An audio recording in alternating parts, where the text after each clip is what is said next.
It's through this door that all the heads of state come, and this is where the president meets them, and here's where the Marine Band plays.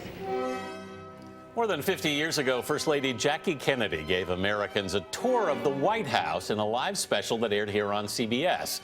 Now, a new documentary provides an unprecedented look at the history of America's most famous residents and the people who work and live there. I think what I actually will miss most, it has more to do with the people. From the landscapers who maintain the rose garden to 20-something-year-olds who prepared my packet of letters to my chief of staff and my cabinet. They understand the incredible privilege we all have in working here. And there's a sense of seriousness and responsibility and commitment that the place confers on you. And that never leaves you. The White House Inside Story airs this Tuesday on PBS. Joining us now is the film's director and producer, Peter Schnall. Peter, good morning. Oh, great to be here. One of my favorite things someone says in this documentary is this is the permanent staff for impermanent residents. Why did you pick these people to really profile? Well, the journey that we were given the rare access to get inside the White House, most people don't know that there is a permanent staff that works in the House. And it's regardless of president, regardless of politics, regardless of who actually is, which family is in the House at the time. And most people don't realize that the permanent staff is in charge of the impermanent residents. Yeah. And it's quite a privilege. And you have to imagine that they are watching history unfold in front of them every single day. Right. One of the really interesting jobs on the staff is something called the chief usher, which is held currently by Angela Reed. Why is that job so important? Well, basically, the chief usher is running the House. Yeah. And we often forget that it's a home, it's an office, it's a command center. So someone needs to run literally the House and the staff that runs that. And Angela Reed is the first woman to actually be the chief usher in the 100-year history of the chief usher. Wow. And oddly enough, she's only the 9th chief usher, which gives you a sense of how long these folks stay on within the permanent staff. When they tell you these things, because I'm sure they all have so many secrets about all these different presidents, do they observe, is there sort of a breaking in period for people to just get comfortable living with so many people around them?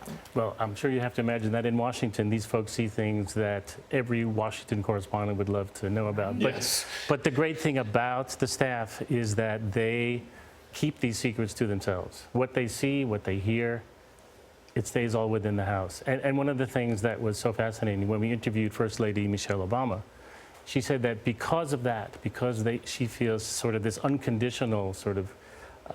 protection almost. Protection, that's correct. That, she feels that she can walk around and be herself. Mm-hmm. And that's important for a family, for a first family. That's very interesting, because that's what I was going to ask you about. I mean, obviously these transitory presidents who come and go, I mean, do they actually become comfortable in this as a House? Right. Well, as both the First Lady and the President told us in their interviews, they do feel that. They feel that they can have a home amidst the grandeur of the executive mansion itself, and children. One thing that actually Barbara Bush told us, which I thought was quite fascinating, was she said, presidents come and go, but the staff always remains. There's some interesting just history lessons throughout the film as well, especially the Oval Office. When did this actually come to be, that this was the designated room? Most people don't realize that the Oval Office is one of the more newer areas, the West Wing itself, in the White House itself.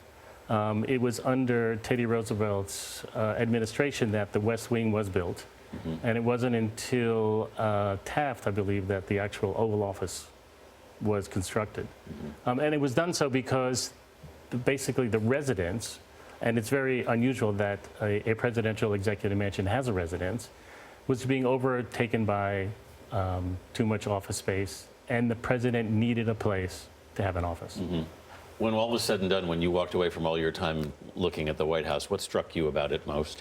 I think most people don't realize that the House is a place that we, the people, are giving to the president and his, or in some cases, her family.